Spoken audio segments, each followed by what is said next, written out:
Well, party peoples of the interwebs, Shiloh Hendricks, the woman who went viral for using the N-word, is now facing 3 charges of disorderly conduct. Rappers, you all better think twice about doing a show in Minnesota.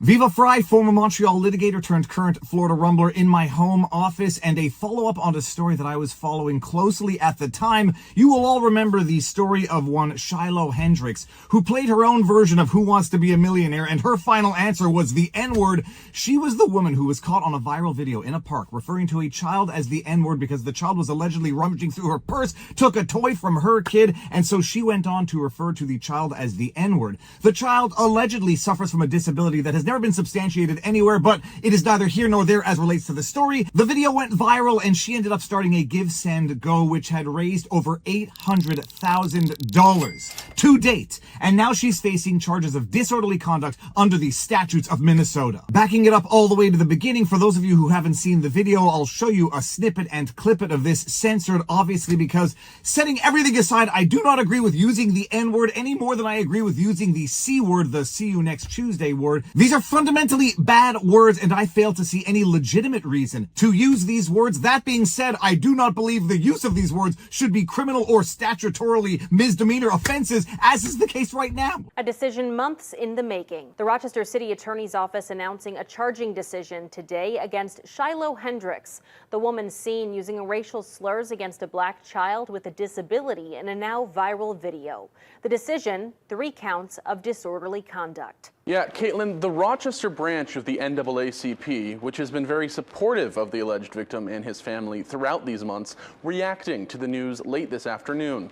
In a press release, the organization writing in part, the filing of these charges, 3 counts of disorderly conduct, represents an important and meaningful first step toward accountability and justice.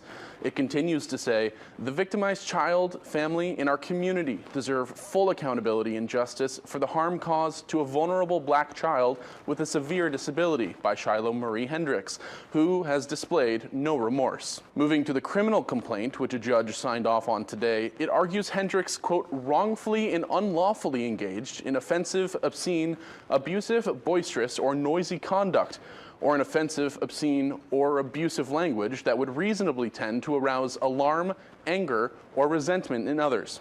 Each charge carries a maximum of 90 days in jail and/or a $1,000 fine. I'm relieved that we have finally reached a point where we have a little bit of, it's not quite closure yet, but we're moving in that direction so that the community can feel like this mattered to them and that a resolution is coming.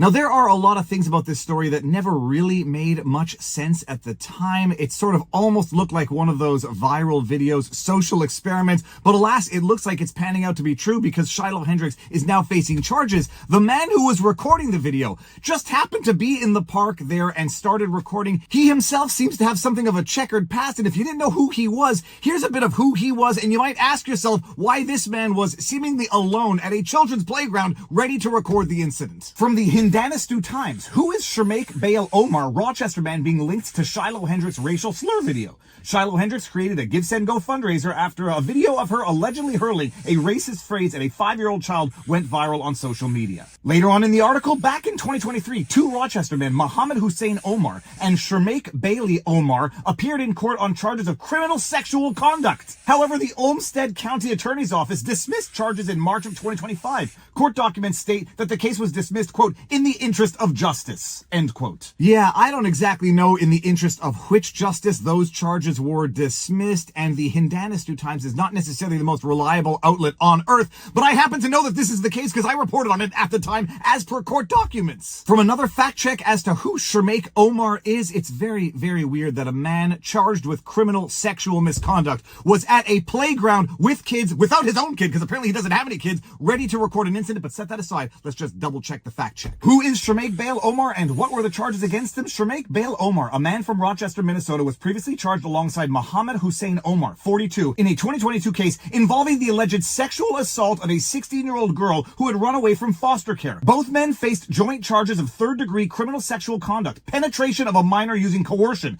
and 5th-degree criminal sexual conduct involving non-consensual contact. The accusations stemmed from an incident on January 20, 2022 in the Rochester area where the girl claimed multiple men assaulted her after she was offered shelter. Well, it certainly is interesting that the charges of sexual misconduct, coercion against the minor were dropped against Shermaike Omar, but the charges of disorderly conduct are going to go through against Shiloh Hendricks. Set all that aside, let's look at the charges, the nature of the statute that has been now leveled against Shiloh Hendricks. 2024 Minnesota Statutes 609.72 Disorderly Conduct. Subdivision 1, crime. Whoever does any of the following in a public or private place, including on a school bus, knowing or having reasonable grounds to know that it will or will tend to alarm, anger, or disturb others, or provoke an assault or breach of the peace, is guilty of disorderly conduct, which is a misdemeanor. 1, engages in brawling or fighting. Okay, clear enough. Or 2, disturbs an assembly or meeting not unlawful in its character. Okay, clear enough. Or, listen to this. 3, engages in offensive, obscene, abusive, boisterous, or noisy conduct, or in offensive, obscene, or abusive language tending reasonably to arouse, alarm, anger, or resentment in others. A person does not violate this section if the person's disorderly conduct was caused by an epileptic seizure. Thanks for the clarification that if you have an epileptic seizure and it causes a disorderly scene, that you won't go to jail for having had an epileptic seizure. Minnesota, you have thought of it all, haven't you? But some of you are asking yourselves now, what in the name of sweet holy hell does that statute possibly mean? And I would argue, if I'm Shiloh Hendricks and or her attorneys, that this is void for vagueness, unconstitutional. What the hell does this statute even mean? But alas, let's get to the update in the story. Shiloh Hendricks is now facing 3 charges of disorderly conduct for using the N-word. From KTTC News, Shiloh Hendricks responds to charges through online post. Published August 28, 2025 at 4:27 p.m. Central DT. Rochester, Minnesota. The woman at the center of a viral video including racial slurs against a child, now charged with disorderly conduct, says she will continue to fight. Earlier this week, the Rochester City Attorney's Office announced the 3 disorderly conduct charges tied to Shiloh Hendricks' alleged late April actions at a Rochester park. In an August 28 post on her self-established online fundraising page, Hendricks wrote, quote, "I am sure you are all aware of the, quote, charges, end quote, that the liberal state of Minnesota is trying to burden me with. I guarantee you that I will not be backing down and I will be fighting back. I have an excellent team on my side who are knowledgeable and trustworthy. I am confident in our success. In the United States, we are protected by the First Amendment and no amount of hurt feelings can change that," end quote. And this is going to be one of those situations where I vehemently disagree with the actions in the first place from an ethical, moral standpoint, but by golly, do I not agree with the weaponization of law against words.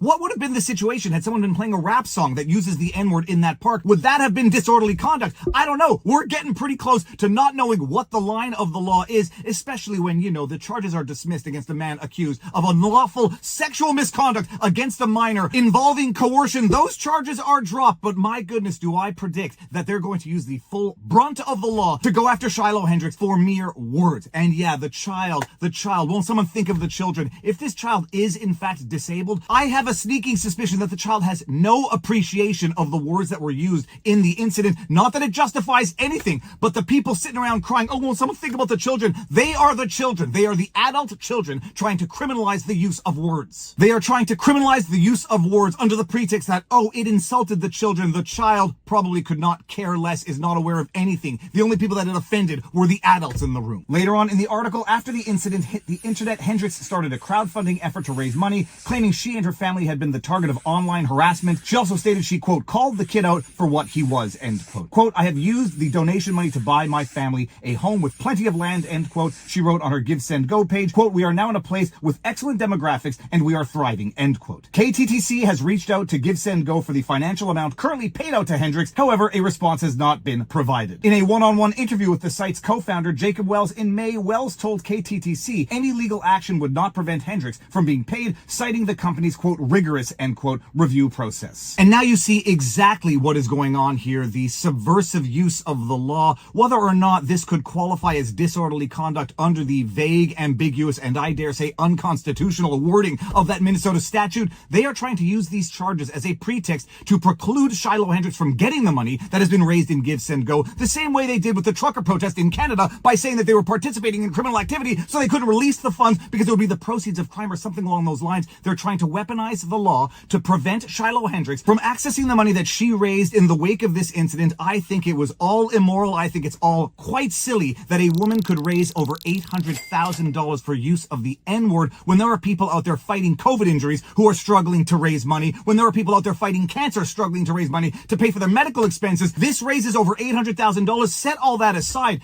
They're trying to weaponize weaponize the use of the law to prevent Shiloh Hendricks from accessing that money, and I wouldn't be surprised if they try to go with some sort of seizure of those funds to prevent her from using it, even in her own defense, to move on, to find a life elsewhere where she will not face harassment, because I have no doubt that she is facing harassment. That's where this is going to go. We'll see. But for the time being, she seems to have access to her funds, and she seems hell-bent on fighting, as she should, because this is nothing more than the criminalization of speech, and speech which might very well be unethical, immoral, and wrong. But that is what's going on with the Shiloh Hendricks story, and if you are still watching this video now and you have not hit that like, share, subscribe button, I'm sitting in my car sweating like a pig, trying to bring the news to you in an entertaining manner. If I haven't gotten you to hit that subscribe button, I don't know what I have to do, but most importantly, exercise, eat healthy, sunlight, talk to people in real life, and now you know your vlog. Peace out, peeps. Booyah!